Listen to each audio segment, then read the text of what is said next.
Bienvenidos y bienvenidas. Es un gusto recibirlos y recibirlas a nombre de la maestra Patricia Ledesma Bouchán, directora del Museo del Templo Mayor, y del doctor Emiliano Melgar Tizoc, quien es curador de la exposición temporal Tlatecayo, los artistas de las piedras preciosas, y que da motivo a este ciclo de conferencias. Les doy la más cordial bienvenida. Hoy tenemos la conferencia La mujer de la sonrisa de jade, una prótesis dental en Teotihuacán, que presenta la arqueóloga Angie Jimena Domínguez Domínguez. Leeré su semblanza antes de que ella comience a dar la conferencia. Angie Jimena Domínguez Domínguez es licenciada en Arqueología con mención honorífica por la Escuela Nacional de Antropología e Historia y maestra en Estudios Mesoamericanos por la Universidad Nacional Autónoma de México. Ha colaborado en distintos proyectos de salvamento arqueológico en la zona arqueológica de Teotihuacán y sus alrededores, particularmente en el llamado barrio oaxaqueño, en proyectos de arqueología urbana en la zona arqueológica del Templo Mayor y en la zona arqueológica de Ixcatiopan, Guerrero. Actualmente es docente en la Escuela Nacional de Antropología e Historia y miembro del taller de lapidaria adscrito al proyecto Estilo y Tecnología de los Objetos Lapidarios en el México Antiguo, dirigido por el doctor Emiliano Melgar, con sede aquí en el Museo del Templo Mayor. Bienvenidos, adelante. Gracias. Buen día a todos, gracias por estar aquí presentes. Y bueno, pues vamos a comenzar. Como lo mencionaron, mi presentación es acerca de la prótesis dental perteneciente a lo que han denominado la mujer de la sonrisa de jade. Primero quiero comenzar con una, digamos, pequeña introducción con respecto a la ubicación de Tlailotlacan. ¿Por qué? Porque esta mujer se localizó en el vecindario de Tlailotlacan, que también es conocido, o mejor conocido como el barrio oaxaqueño, el cual se encuentra a aproximadamente 3.27 kilómetros de distancia de la zona arqueológica de Teotihuacán, que tenemos aquí marcado. Bueno, no, creo que no se ve el láser. Ahí está. La zona arqueológica de Teotihuacán es esta área que se encuentra sombreada en café, y esta, digamos, elevación que está aquí es la pirámide del Sol. Entonces, tomando como referencia la pirámide del Sol en línea recta, Tlailotlacan se encuentra a 3.27 kilómetros de la zona arqueológica, ¿no? El área que está punteada en café corresponde a lo que hoy es el municipio Teotihuacán de Arista, y específicamente el vecindario es esta área que está en blanco con un puntilleo. Ese es Tlailotlacan, que se encuentra prácticamente a las faldas del Cerro Colorado, ¿no? Y otra de las elevaciones también muy importante es el Cerro Gordo, que tenemos por aquí arriba. Este es un mapa que hizo el equipo de René Milón durante el Teotihuacán Mapping Project, en donde hicieron todo el levantamiento de la ciudad. Y específicamente Tlailotlacan, digamos ya dentro de este croquis, se encuentra aquí. Justamente aquí tenemos indicada la elevación del Cerro Colorado, y Tlailotlacan lo tenemos aquí en donde está este recuadro en rosa, ¿no? Para que igual sigamos más o menos ubicándonos en donde se encuentra Tlailotlacan. Y ya más puntualmente, esta sería la distribución de los diferentes sectores que conforman a Tlailotlacan. Está conformado por varios de estos sectores. De hecho, ha habido varias investigaciones a lo largo de ya varias décadas. De hecho, las primeras fueron a finales de los 60, y la última investigación que se realizó fue por parte de la doctora Verónica Ortega Cabrera en el 2014. Cabe mencionar que lo que estoy presentando hoy es parte de un trabajo mucho más grande, mucho más amplio, porque para mi investigación de maestría lo que hice fue analizar toda la lapidaria verde de Tlailotlacan, es decir, todo lo que se fueron encontrando a través de las décadas de trabajos arqueológicos hasta el 2014, fue precisamente lo que yo analicé, toda la lapidaria verde. Y bueno, en este caso en particular, pues nada más presentaré lo que es la parte del diente, ¿no? Y aquí, específicamente en TL6, ¿sí se ve? Ajá, ahí en TL6 fue donde precisamente en el cuarto 2 fue donde se descubrió el entierro de la mujer de la sonrisa de Jade, y tenemos esta serie de conjuntos TL5, TL6, TL7 y TL11. Entonces, estos son sectores que son importantes. Ya más adelante voy a decir cuál es la importancia de estos sectores y por qué es importante que ahorita tengamos como en el tintero la ubicación de TL6, ¿no?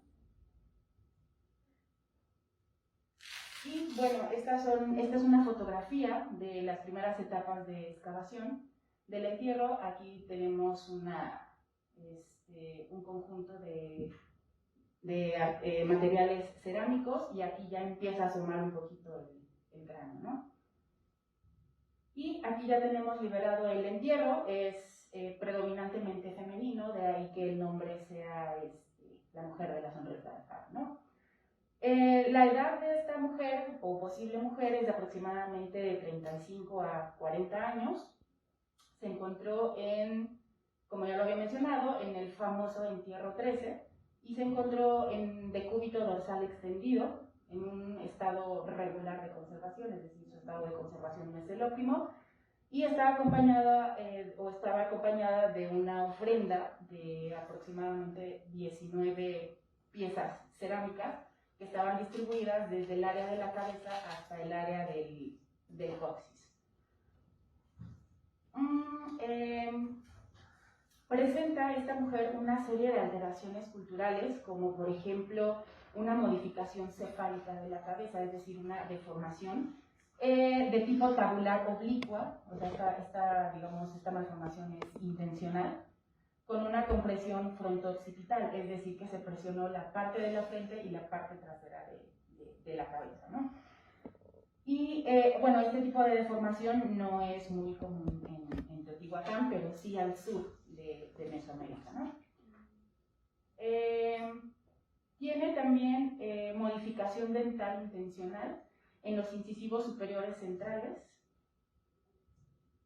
Ahí está, en los incisivos superiores centrales del tipo G3, de acuerdo con la clasificación de Romero, y una incrustación en cada uno de los incisivos que consiste básicamente en taladrar ¿cómo se dice? El esmalte dental para poder colocar ahí las aplicaciones, que en este caso se trata de pirita, ¿no? Y estas aplicaciones particularmente se reportan en la zona maya, específicamente en el área de Petén y de Belice, ¿no?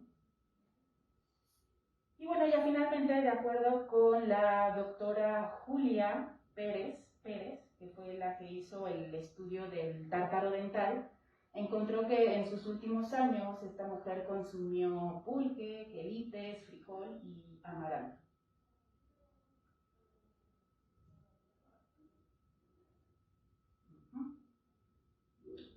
Y esta es precisamente la clasificación que hizo Romero de las diferentes mutilaciones dentarias prehispánicas de México y América en general. Específicamente, como comentaba hace un momento, esta mujer presenta la modificación G3, que es la que tenemos indicada aquí con el recuadro azul, y es, de acuerdo con la doctora Verónica Ortega, es el resultado de dos variantes. La primera sería B5, que hace referencia precisamente a la mutilación de los incisivos como tal, y la otra es la E1, que hace referencia precisamente a la aplicación, ¿no?, en la parte frontal de los incisivos.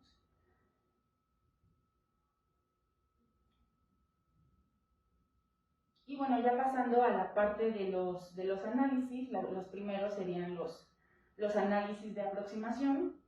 Y el primero sería, les llamo de aproximación porque son estas técnicas que probablemente no te van a dar mucha información, como por ejemplo la composición química, ¿no?, de material, pero sí te permiten relacionarte un poquito más con los materiales, ¿no? Por ejemplo, el primero es colorimetría, que básicamente es una técnica con la que puedes identificar y determinar cuáles son las variaciones cromáticas de manera sistemática, para que de esta manera podamos reducir en la medida de lo posible las identificaciones subjetivas, ¿no? En este caso en particular yo utilicé la tabla Munsell de rocas y la tabla Munsell de cuencas. Básicamente la principal fue la de rocas, pero yo retomé también la tabla de cuencas para poder complementar, ¿no? Porque tiene un mayor rango de variaciones cromáticas que la de rocas. Y de acuerdo con estas tablas, la coloración que presenta esta prótesis dental es de un verde amarillento moderado, que sería este de aquí, o que también podemos denominarlo verde manzana, y el otro sería un verde amarillento oscuro, ¿no? Y aquí están sus respectivas clasificaciones. Y en general, pues bueno, estas son las dos variaciones cromáticas o las tonalidades que presenta la prótesis dental, ¿no? Es importante señalar que el uso de este método se inspiró en los estudios que hizo el doctor R. Monterrosa, y él a su vez se inspiró en los trabajos de Chloe, Andrew y sus colaboradores, y ellos lo que hacen es una jerarquización, ¿no? ¿Cómo se dice? En los trabajos en las piedras verdes de Cancún, las caritas de Cancún, ellos lo que hacen es jerarquizar estas piezas conforme o con base en la coloración que tienen. Es decir, las piezas que tienen una coloración más intensa tienen más valor y por lo tanto son utilizadas únicamente por la gente o por las personas de alto estatus. Mientras que las variaciones cromáticas más claras son consideradas de un valor no tan alto y por lo tanto podrían ser utilizadas por el resto de la población. La siguiente técnica de aproximación sería la fluorescencia de luz ultravioleta, y esta es de aproximación porque nos va a permitir identificar el material, digamos, en rasgos generales, si el material tiene impurezas, qué tan variable es el material, si es homogéneo, si es heterogéneo en cuanto a la composición. Obviamente no nos va a dar la composición en sí, pero de alguna manera sí nos va a permitir ver a grandes rasgos qué tan homogénea o heterogénea es la pieza, ¿no? En este caso, la técnica en sí pues funciona a partir de la absorción de fotones o de radiación electromagnética, es decir, que nosotros irradiamos los objetos con estas lámparas, que en este caso es una lámpara mineralógica VP, el modelo VGL58. Nosotros la irradiamos con dos frecuencias de onda diferentes. La primera es la onda corta de 254 nanómetros y la segunda es la onda larga de 365 nanómetros, ¿no? Y obviamente necesitamos una cámara fotográfica con un filtro UV integrado, y en el caso de que nuestra cámara no la tenga, pues es necesario, ¿no? Colocarle un filtro para que pueda captar las diferentes tonalidades, precisamente como lo vemos en la imagen. La primera imagen es con luz, es la prótesis dental con luz normal. La segunda es con la onda corta de 250 nanómetros y la tercera es con la onda larga de 365 nanómetros. Y como les comentaba, bueno, les comencé a platicar, lo que hacemos es irradiar la pieza con esta lámpara con las dos diferentes longitudes de onda, y básicamente lo que hacen, o la función es que los electrones que conforman el objeto, que conforman la pieza, reaccionan a esta energía electromagnética. Entonces absorben los electrones de nuestro objeto, absorben esa energía, y estos electrones, por decirlo de alguna manera, se excitan hasta determinado nivel y posteriormente regresan a su estado original, expulsando esta energía extra que absorbieron de la luz ultravioleta. Entonces, al momento de que eso sucede, de que expulsan esta energía, lo hacen en el rango de visión del ojo humano, es decir, que nosotros lo que estamos viendo aquí es precisamente este proceso en el que los electrones se excitan, es decir, absorben energía y expulsan energía. Entonces, por eso podemos ver cómo de alguna manera el objeto está brillando. ¿Y qué es lo que nos está indicando esta imagen? Pues básicamente nos está indicando que la prótesis dental en este caso tiene una composición heterogénea, ¿no? En este caso tenemos que de este lado el área brilla un poquito más intensamente que lo que tenemos aquí en medio, ¿no? El resto de la pieza. Por lo tanto, se trata de una composición diferente de la pieza. Y a partir de aquí ya entraríamos con los análisis mineralógicos. Y el primero es la espectroscopía por dispersión de energía de rayos X, que se lleva a cabo con el microscopio electrónico de barrido, el cual está integrado por un detector de energía dispersiva y en este caso nos va a permitir hacer la lectura de la distribución de los elementos químicos de un objeto. A partir de una serie de espectros que nos proporcionan en donde precisamente está la información química, ¿no? Pero ahorita lo vamos a ver más adelante. Al momento de que, bueno, aquí les explico un poquito, puse este esquema para que quede un poquito más claro cómo funciona el microscopio electrónico de barrido, o MER. Tenemos aquí, por ejemplo, acá arriba, en la parte superior del MER es donde se generan los electrones, y luego gracias a unas lentes electromagnéticas es que estos electrones se convierten en un haz, o digamos que los convierten en un haz, y luego pasan por las bobinas de barrido, que son las que se encargan precisamente de que el haz de electrones haga un barrido de la superficie, ¿no? Y obviamente por un lado tenemos el detector de rayos X, que son precisamente los que nos van a permitir detectar los rayos X que expulsan o generan los diferentes elementos químicos. Pero en sí, ¿cómo funciona? Cuando nosotros metemos las piezas al microscopio electrónico de barrido, como lo dice el nombre, con el haz se hace un barrido de la superficie de los objetos y tenemos la misma, digamos, la misma dinámica, ¿no? Con los electrones, al momento de que reciben este haz de electrones, algunos de los electrones que conforman la pieza son expulsados y reemplazados por otros electrones. Entonces, al momento de que eso sucede, expulsan rayos X. Estos rayos X son detectados, valga la redundancia, por el detector de rayos X, y es precisamente lo que nosotros podemos observar en la computadora, en los espectros. Y estos rayos X que son expulsados por estos electrones son característicos de cada elemento. Es como si fuera la huella dactilar de los diferentes elementos. Es por eso que podemos saber exactamente qué elementos son los que están presentes en el objeto, ¿no? O que conforman el objeto. Y bueno, este es precisamente el espectro del área más clara, de esta área que está aquí, del área más clara del diente, y básicamente tenemos una composición a partir de silicio, aluminio y sodio y oxígeno, que son los 4 elementos más importantes.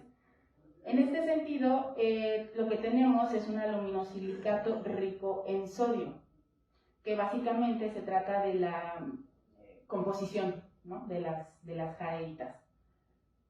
Y si vemos, ahí está. Y si vemos la comparación de la pieza arqueológica, que es esta de aquí abajo, con una muestra de referencia, que también es un aluminosilicato rico en sodio, vemos que los 4 elementos principales, que es el silicio, el aluminio, el sodio y el oxígeno, coinciden más o menos con la pieza arqueológica, ¿no? Es decir, que de alguna manera podemos comenzar a inferir que efectivamente se trata de una jadeita. Sin embargo, es importante realizar otra serie de análisis para que podamos confirmar que se trata de este material, ¿no? Posteriormente también se hizo el estudio del área que es más oscura, que es la que está de este lado, y los resultados fueron igual fue un aluminosilicato. En este caso tenemos el silicio, el aluminio, y si nos damos cuenta, aquí me desaparece, aquí están. Estos dos aquí abajo son el sodio y es el magnesio. También tenemos el oxígeno, pero aquí los importantes son el sodio y el magnesio. ¿Por qué? Porque la serpentina es un aluminosilicato rico en magnesio, mientras que la jadeita es rico en sodio. Entonces aquí tenemos, al principio cuando se hicieron los estudios, teníamos aquí un conflicto de que no sabíamos si se trataba de una serpentina o si se trataba de una jadeita, ¿no? Entonces, precisamente por esta razón, recurrimos a otra técnica que es la espectroscopía Raman o micro-Raman, que es básicamente lo que vemos en la fotografía y es un instrumento de alta sensibilidad que nos proporciona la composición química de las muestras y los enlaces moleculares particularmente, lo cual nos va a permitir identificar las materias primas y nos puede arrojar un poquito de indicios sobre los yacimientos, ¿no? En este caso, ahí está. Esta es, digamos, el principio básico del micro-Raman, ¿no? De la espectroscopía micro-Raman.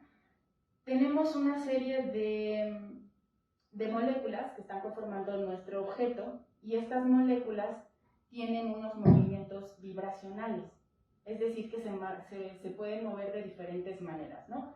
Entonces, cuando nosotros irradiamos el objeto con luz, porque en este caso el micro-Raman funciona con luz, no funciona con electrones como en la técnica anterior. Entonces, cuando nosotros irradiamos el objeto con luz, esta luz, la mayor parte de ella se dispersa, pero otra parte se dispersa de manera inelástica, es decir, así como llega, se va. Pero otra parte, que de hecho es una millonésima parte de esta energía o de esta luz, se dispersa de una manera diferente, es lo que llamamos dispersión Raman. ¿Esto qué quiere decir? Que los electrones, que las moléculas, en este caso, absorben esa energía y sus movimientos vibratorios se aceleran. Y posteriormente, cuando regresan a su estado original, es cuando nosotros hablamos de la dispersión Rayleigh, que es la que yo les digo que así como llega, se va. Pero la otra parte, que es la millonésima parte, cuando las moléculas regresan a su estado original, en realidad no regresan a su estado original, sino que más bien una parte se queda un poquito más acelerada de lo que estaba originalmente y otra parte se queda un poquito más lenta de lo que estaba. Entonces, digamos que estos movimientos vibratorios y estas variaciones que se presentan después de que nosotros irradiamos con luz es lo que detecta el micro-Raman.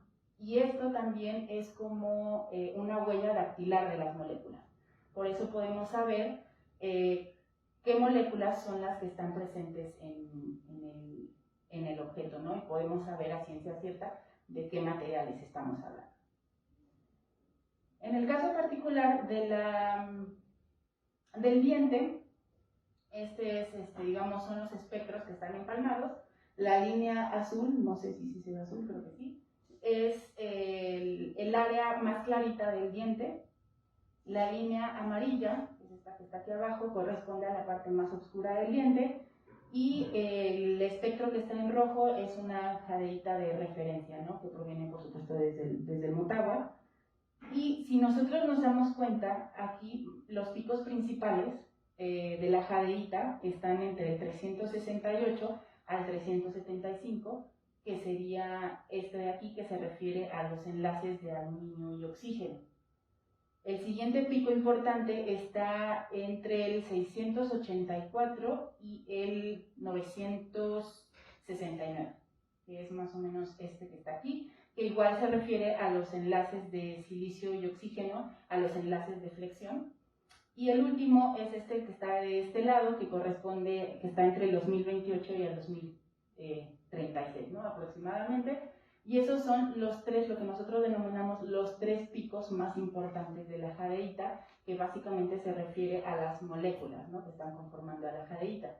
Entonces, si podemos ver, los tres picos coinciden, más bien los tres espectros coinciden, aunque varía un poquito en cuanto a las intensidades, ¿no? Pero si recuerdan, teníamos en la composición de EDS, teníamos que la parte oscura del diente tenía por ahí peleando al magnesio y al sodio. ¿Esto qué quiere decir? Que se trata no se trata de serpentina, sino más bien se trata de jadeitita. Es decir, que es una mezcla tanto de serpentina como de jadeita. Por eso tenemos los dos elementos, digamos, más o menos a la par.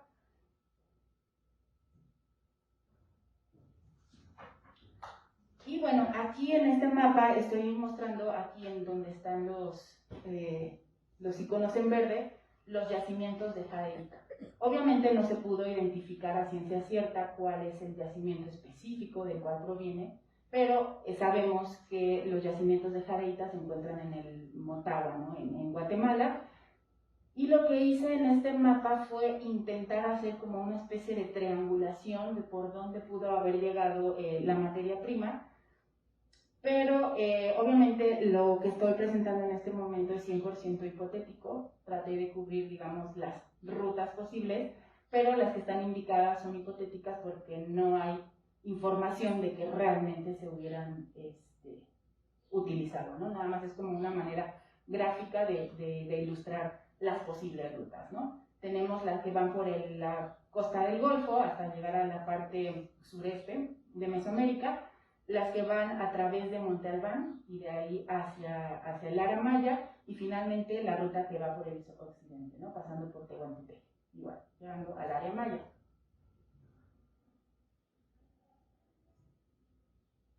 Y finalmente ya tenemos los análisis tecnológicos. Ahí está. La primera técnica es la de imágenes modificadas por reflectancia o Reflectance Transformation Imaging, también conocida como RTI, que de hecho hace el martes nos hicieron una ponencia el profesor Jan Lira y Daniel Vélez. Nos hablaron, digamos, un poquito más en profundidad sobre esta técnica, pero bueno, en términos muy generales, por aquellas personas que no hayan podido estar presentes en esa ponencia, RTI es una técnica a partir de fotografías, es decir, nosotros tenemos que hacer una captura o hacer una serie de una secuencia fotográfica que puede ir desde 15 a 25 fotografías, a 40 o 50, dependiendo del tamaño del objeto, ¿no? Y estas fotografías las cargamos en un software denominado RTI Building, en el que estas fotografías se empalman para poder hacer un modelo 2.5D. Es 2.5D porque nos permite ver ciertos detalles que a simple vista no podemos ver gracias a este juego de luces y sombras. Y posteriormente, para que podamos observar nosotros el modelo, tenemos que ir a un software que se llama RTI Building, para que podamos observar el modelo, ¿no? Y en este caso, pues, colaboré en esta técnica con el arqueólogo Edgar Israel Mendoza Cruz, que fue precisamente quien estuvo colaborando conmigo para poder hacer esta técnica, ¿no? Y aquí tengo un pequeño video, no sé si me voy a dejar reproducirlo. Creo que no. Sí, creo que no. Pero bueno, aquí tenemos el RTI Builder, y con esta esferita nosotros podemos, digamos, manipular las luces y sombras, es decir, dependiendo de dónde coloquemos nosotros el cursor y dónde vayamos presionando, aquí vamos a poder nosotros observar cómo las luces, déjame ver si tengo control láser, ahí está, cómo podemos ir cambiando el ángulo de la luz para poder observar con mayor detalle. Por ejemplo, en este caso es una figurilla, puse la figurilla porque es un poquito más claro, ¿no?, cómo funciona la técnica, y ahorita les muestro los resultados con el video. Y este es precisamente la prótesis dental. Con esta técnica lo que pudimos identificar es este borde de aquí, que si recuerdan precisamente en la sesión del profesor Yanu y Daniel Vélez, ellos nos hablaban de cómo esta técnica nos permite observar el proceso de manufactura de un objeto, ¿no? Las diferentes facetas, las diferentes aristas, y eso es precisamente lo que nos permitió observar en esta área de aquí. Ahí vemos como una especie como de desnivel, como arista, que nos habla precisamente de este proceso de manufactura, ¿no? De cómo por ahí se quitó un pequeño fragmento de la pieza para poder darle la forma, ¿no?, de diente a esta área de aquí, ¿no?, que se ve un poquito como más adelgazada. Se hizo el estudio también de la parte de la perforación, pero en la perforación no se pudo identificar nada, y esta es una imagen de la visualización normal, que igual recuerdan en la sesión pasada, igual nos hablaron sobre esta visualización, y con esta visualización lo que confirmamos es precisamente de que en superficie no podemos observar mucho más allá de lo que nuevamente ya había mencionado. Tenemos aquí esta arista, ¿no?, que nos habla del proceso de manufactura, y esta intrusión que está aquí, que es propia de la materia prima.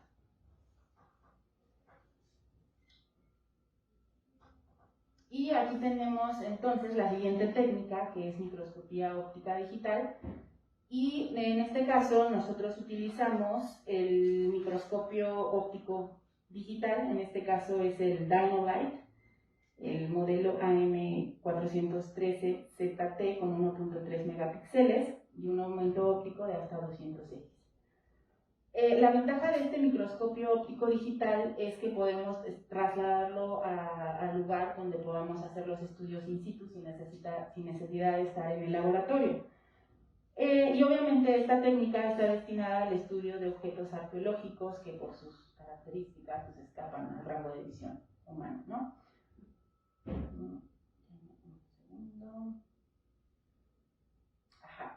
Entonces, lo que podemos observar gracias a los diferentes aumentos del microscopio, pues básicamente son rugosidad, tipología, homogeneidad del grano, etcétera, etcétera, ¿no?, características superficiales del objeto. Y estas son algunas de las fotografías que se obtuvieron del microscopio óptico del diente, y lo que tratábamos de analizar en este caso eran superficies para ver si encontrábamos alguna huella de manufactura que pudiera observarse desde esta perspectiva, ¿no?, con esta técnica. Y a grandes rasgos no pudimos encontrar muchas huellas de manufactura, porque se trata de una pieza que fue desgastada con caliza.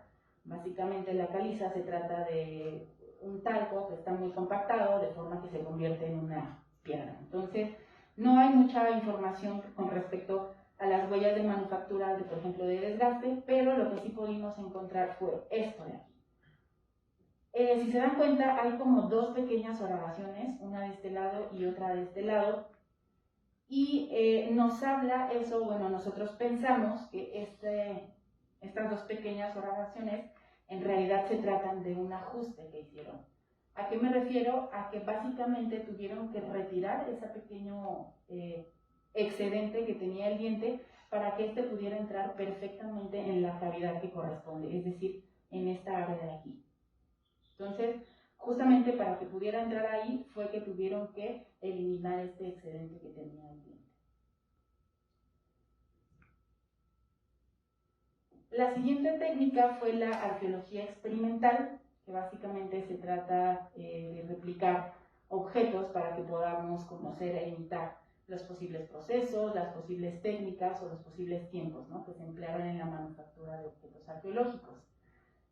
Una de las cosas que tuvimos que considerar durante, digamos, este proceso es que teníamos que trabajar con los materiales y las condiciones lo más cercana posible al contexto original. Es decir, no podemos trabajar un objeto arqueológico o replicar un objeto arqueológico con herramientas modernas, y lo que queremos observar son las huellas de manufactura, porque lo único que vamos a observar son las huellas de manufactura de las herramientas modernas.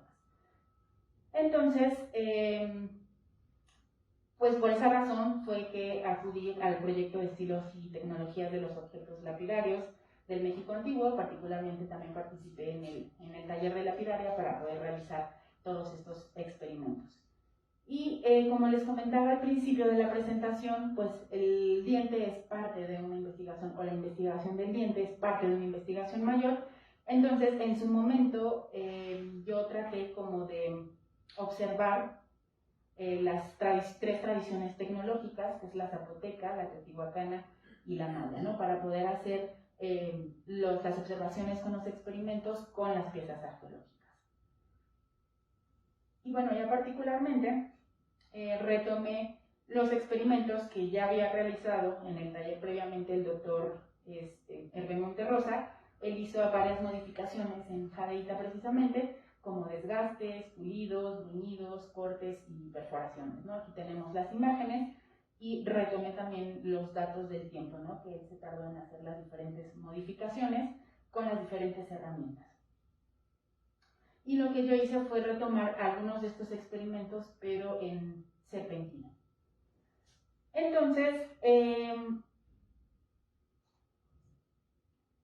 una vez que nosotros ya hemos realizado la arqueología experimental, llevamos estos experimentos y las piezas arqueológicas al microscopio electrónico de barrido, que es una técnica que nos va a permitir observar y caracterizar de manera superficial los materiales, ya sean materiales orgánicos o sean materiales inorgánicos, y nos van a proporcionar información de la superficie del objeto, ¿no? En este caso, una de las ventajas del microscopio es que la preparación de la muestra es bastante sencilla, porque lo único que tenemos que hacer es replicar la superficie del objeto a partir de un polímero reblandecido con acetona. Ahorita vamos a ver un poquito el proceso y obviamente identificamos la tradición tecnológica maya, ¿no? en este diente. Pero ahorita lo vamos a ver por partes. Este es el microscopio electrónico de barrido, que de hecho se encuentra en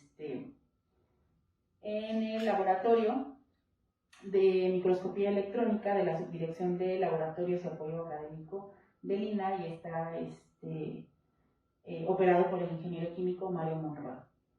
Y lo que nosotros observamos, o bueno, lo que nosotros hicimos primero fue preparar estas muestras.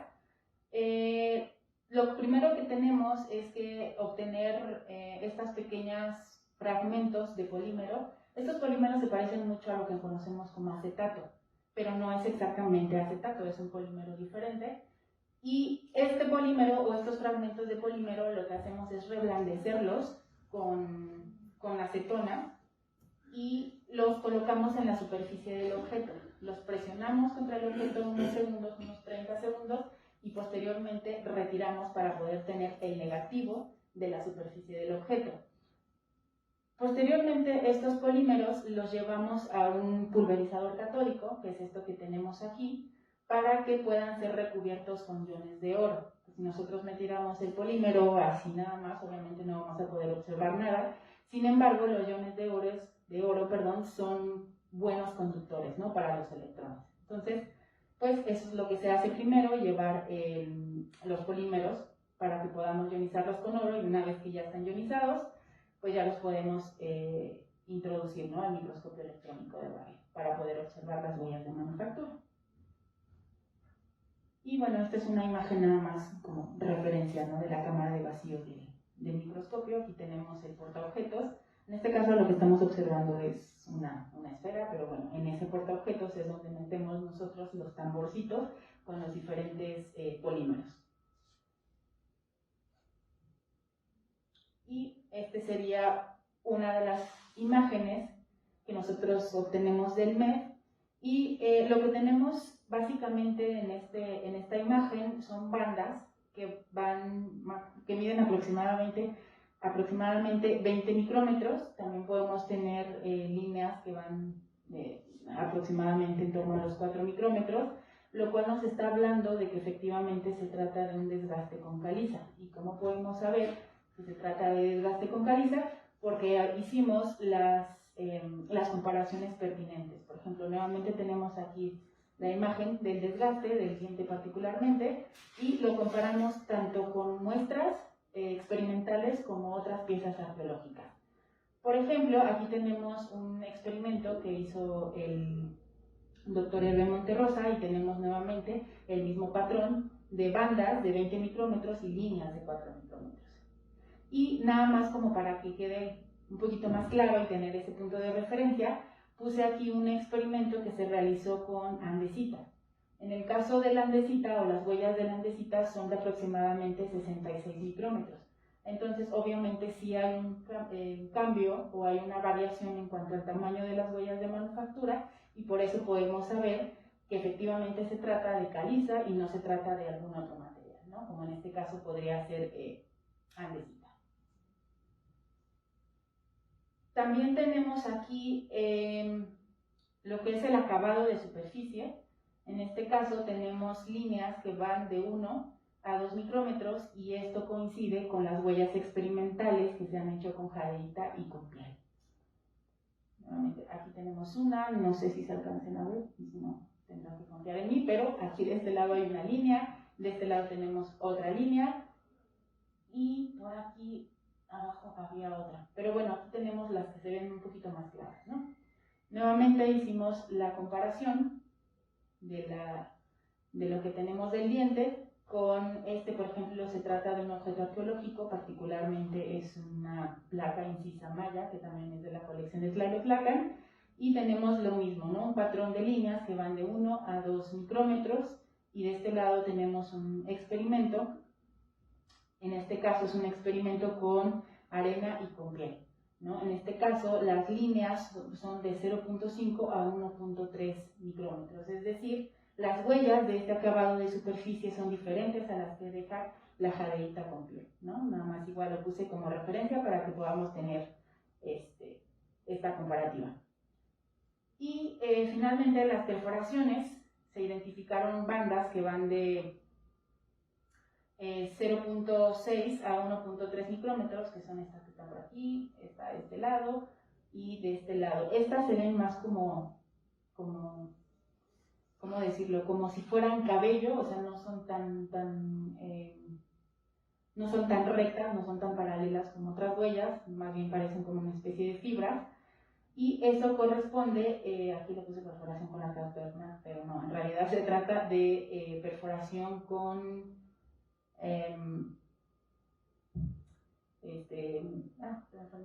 obsidiana, con lascas de obsidiana. Nuevamente tenemos la perforación, o bueno, en este caso no es una perforación, es más bien una horadación del diente con una comparativa con piezas arqueológicas. En este caso tenemos una perforación con pedernal, tenemos líneas que van de 1 a 2 micrómetros, lo cual es bastante más grande que las líneas que deja precisamente la obsidiana, ¿no? Que pueden ir de los 0.6, 0.7 micrómetros al 1.3 micrómetros. Y bueno, ya en cuanto a los comentarios finales, pues como conclusión, esta mujer, o posible mujer, tenía un estatus alto. ¿Por qué? Porque, en primer lugar, su entierro estaba ubicado, no sé si recuerdan que al principio les comentaba, que su entierro está ubicado en un sector digamos, en donde estaba asentado el sector administrativo de Tlayacapan. Si recuerdan que les dije que a un lado del sector TL6, que fue donde se localizó, está el sector TL7, por ejemplo, y el TL5, que igual corresponden al sector administrativo de Tlayacapan. Eso sumado al hecho de que la mujer se encontró estrictamente hablando en una tumba, es decir, el entierro estaba dedicado precisamente a eso, o sea, a enterrar a la mujer, y no fue parte de un proceso ceremonial, ¿no? Porque muchas veces tenemos entierros que están asociados a por ejemplo, a la clausura de un espacio, a la clausura de una etapa constructiva o alguna cosa de ese estilo, ¿no? Pero en el caso de la mujer, no, o sea, no está asociada a ningún otro evento ceremonial que no fuera específicamente la de darle entierro. Además de eso, pues tenemos toda la serie de modificaciones que vimos, la modificación cefálica, la mutilación dental, y por supuesto hablando de la prótesis dental, que es un caso único, ¿no?, en Mesoamérica. Y esto nos está hablando del papel de la mujer, ¿no? Por ejemplo, en Teotihuacán, que nos habla de que las mujeres también tienen un papel o tenían una figura de estatus social, o incluso que podían acceder, ¿no?, a estos puestos, ¿no?, sociales de importancia. Y otra de las cosas que también me parece importante mencionar o hacer hincapié es que Tlayacapan se trata de un vecindario multiétnico, no es un vecindario estrictamente zapoteca como se creía al principio, ¿no?, sino que realmente es un vecindario multiétnico porque estamos viendo que hay un mosaico de costumbres y de orígenes diferentes, ¿no?, que lo conforman.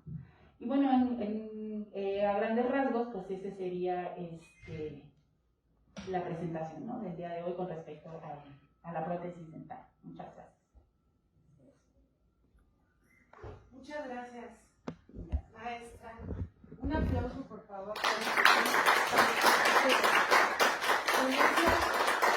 Y bueno, vamos a pasar a la sesión de preguntas. Si el público presente aquí en el auditorio tiene alguna Pregunta, por favor. Hola, buen día. Perdón. Sí. Yo tengo varias preguntas. La primera es el material y la técnica con la que lo fijaban. Si estos eran prótesis funcionales o nada más estéticos, y si era accesible a todo, aparte del estatus de la mujer que mencionó.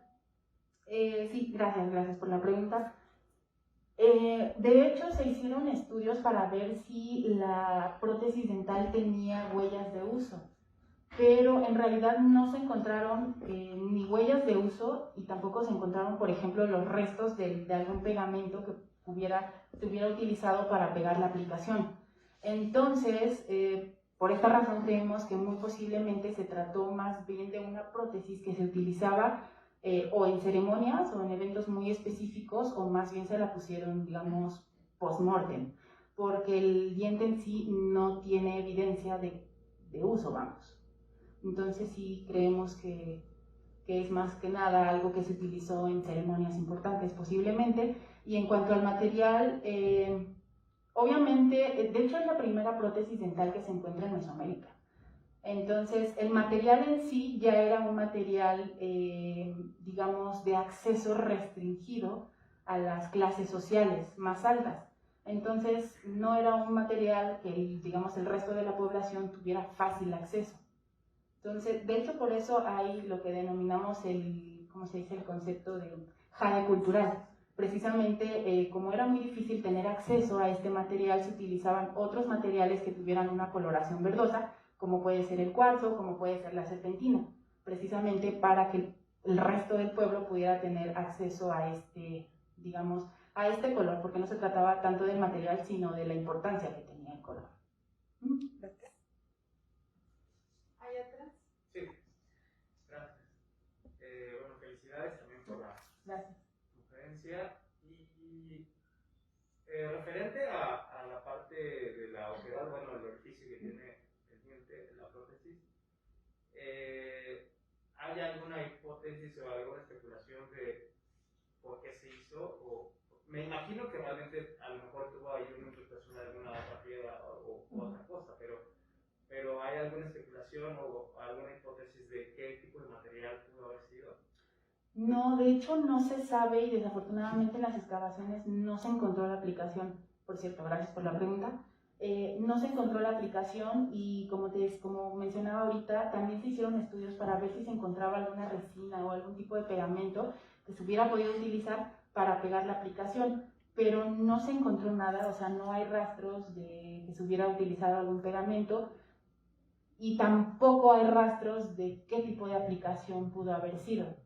Digamos, los incisivos superiores, tienen pirita. Pudiéramos pensar que en este caso también pudiera ser pirita, pero realmente no lo sabemos.